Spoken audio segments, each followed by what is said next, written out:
If ever there was a prize for the most horrible way to learn of your significant other's affair, I would probably win it and be in its Hall of Fame. Like so many people in this sub, I suddenly found myself as a member of a club that nobody ever wants to be part of.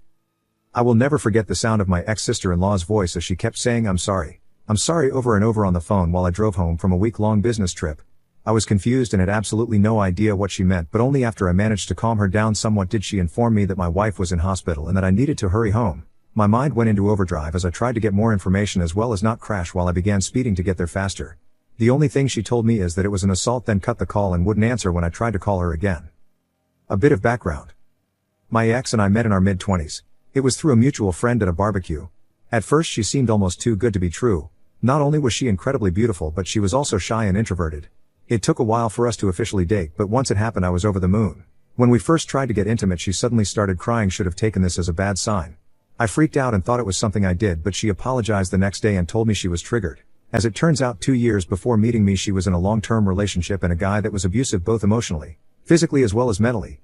He would degrade her during their moments of intimacy, then apologize afterward. She had a flashback but reassured me it had nothing to do with me, so we took things slow as she was still in therapy.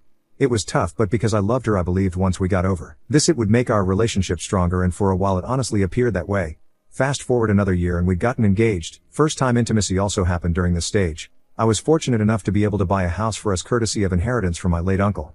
Things were going great and I half seriously suggested we plant a peach tree, important for later on, to signify new beginnings, and she was all for it. We were wedded not long after that and quite frankly it was absolutely amazing.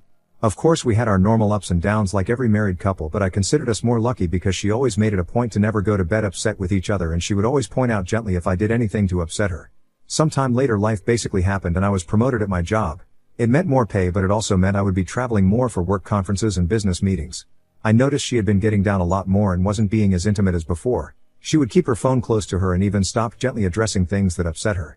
I tried to talk to her about it, but she assured me that she was fine and this was a phase she was going through, and having no reason to not trust her I let it go. She would sometimes go to her sister's place and spend the night telling me she just needed a bit of girl time with her sister. The day I got that fateful phone call was the day she was meant to be keeping her sister company again. I remember rushing into the hospital barely breathing and frantically asking about my wife when world's most understanding and patient police officer sat me down to explain what happened.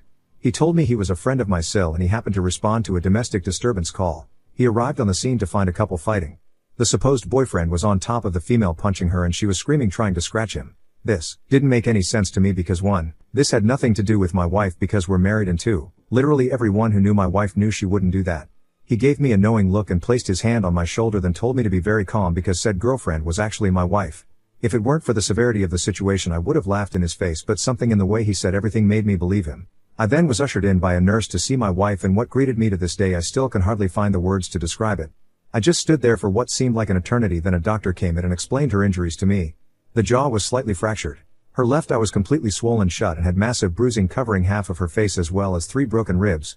Then the doctor dropped another bomb and told me she was pregnant. I still couldn't understand how this happened. Then I caught sight of her sister. She at first tried to avoid me, but at the persuasion of her police officer friend she told her what she knew. It turns out my wife's ex had gotten in contact with her 5 months ago. He was doing this redemption pyramid step thing where he would apologize to people he has wronged in order to clear his karma. Anyone else BS meter going crazy right now.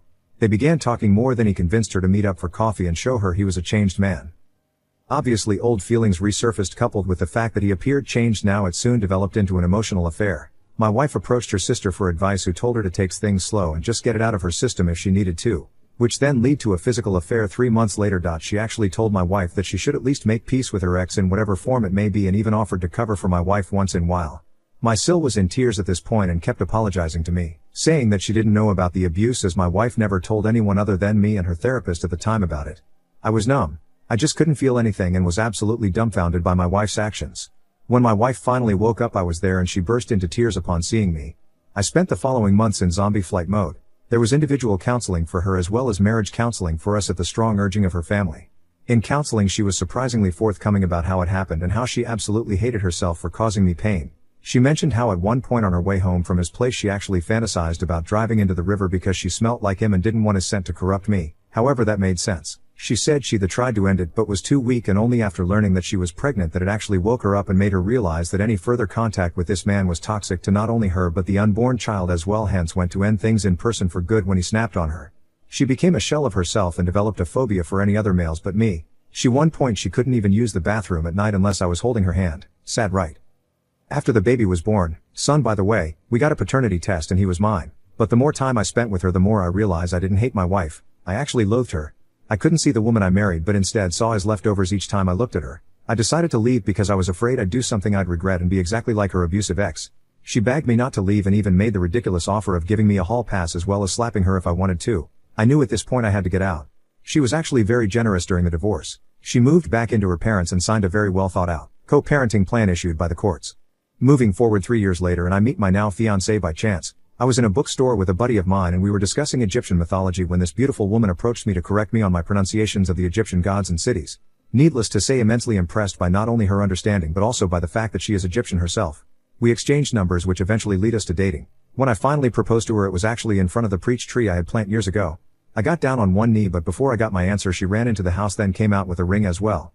Turns out she was actually planning on proposing herself because she was madly in love with me and she just didn't want any other woman to have me. My son in all his sweet childlike innocence told his mother what happened because he was present when it happened.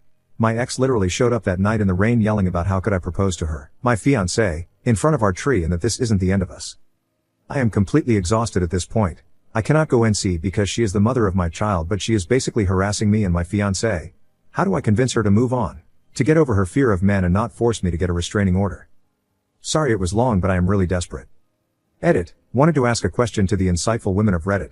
Something that still bugs me to this day is the fact that she even made time for her ex who took pleasure in destroying her only for her to suffer a much worse fate. Is it normal for the abused to want the attention of the abuser even if she might hate him? Something my ex said once. Edit 2. Forget to add this in the original post. When my fiancé presented me with the ring which she was going to use to propose to me she had an engraving on the inner band which states to my pharaoh. Damn, I love this woman. Update. Discovered my wife's, now ex, affair the day she was admitted into hospital. Now years later she can't accept my engagement to my fiancé. Why didn't expect this type of response. Thank you all so much for your support and kind words both for me, my fiancé and my ex. It's sad that my situation with my ex and her abusive past isn't as uncommon as I thought. Reading some of your similar cases really makes one almost lose hope but glad to see some people have recovered from them. Now for what has happened since my first post. First off, a big thank you to user Mama202045 for your simple yet amazing advice, saved us a lot of trouble. Now on to what has happened so far. Since my last post my son's birthday was coming up and he told us he wanted to have a camp night for it. Now I must explain the boy absolutely loves the outdoors. Everything from camping to hiking to even playing in rivers are his favorite and obviously due to the ongoing situation we cannot go to our usual spots, so I offered my backyard for it. Another request he had was for my ex to sleep over as well. He wanted to imitate a scene from one of his kid adventure shows where both parents are sitting on either of the child and all three are roasting marshmallows on the campfire. Now I had absolutely no intention of denying my son's birthday wishes but at the same time I couldn't have my ex sleep in the same tent as me and my son. That would be far too disrespectful to my fiancé even though she said she understood. It was clear she wasn't okay with it. My ex seemed to take advantage of this and kept saying how much she was looking forward to spending the night with her two men and even went as far as to buy a whole lot of camping equipment that would put Bear Grylls to shame. She was certainly trying to rub it in my fiancé's face and wasn't graceful about it either. I had to tell her to stop a couple of times but she only relented when I threatened to invite her sister. Ever since our divorce my ex has had a burning hatred for her sister. She, my ex, acknowledges her role in the destruction of our marriage but blames her sister for encouraging the affair and not safeguarding from her making choices that would ruin hers but more importantly, according to her, our life together. It's gotten so bad that she refuses to let her sister spend any significant amount of time with our son which at one point caused my ex Sil to have severe depression.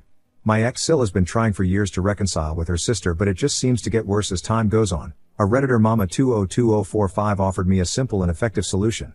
She suggested I go out and purchase a multi-room tent that way my fiancé could be included. I wasted no time and immediately went out to get one. Of course my ex wasn't too happy about that, but was glad to be under the same roof as me. During the birthday celebration my son was on cloud 9. He ran around the yard and pretended he was a great explorer discovering a new land. When evening came I made the fire and my ex provided the marshmallows. He excitingly sat between us and started roasting his marshmallow alongside us. What I didn't expect was after we were done taking pictures and making s'mores he handed my fiancé a stick and a marshmallow as well and sat next to her to make his second s'more. It's honestly a mystery how something this pure and perfect could come out of the absolute mess that was the relationship between me and my ex.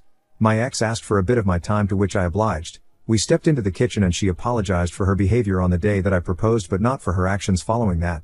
She told me she still sees me as her husband in her mind so the thought of me giving my heart to another terrified her. She said she never wanted to cause me pain and would give anything to go back in time and undo her mistakes. She mentioned how happy she was when the paternity test showed that I was the father because she thought it was a new beginning for us and that he was proof our love.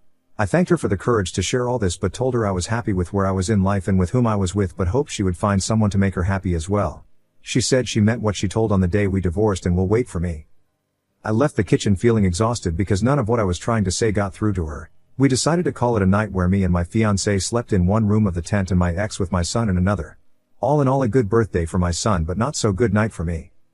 That's things so far and promise to update if anything major happens.